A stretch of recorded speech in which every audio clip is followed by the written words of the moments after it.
I think that is better to use recycled products because there are many materials you can recycle. For example, you can use plastic after it has been used. Many things have been recycled with plastic.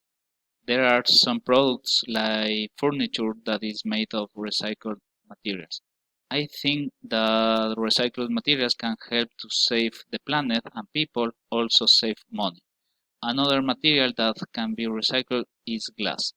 There are many people who reuse glass and create wonderful things.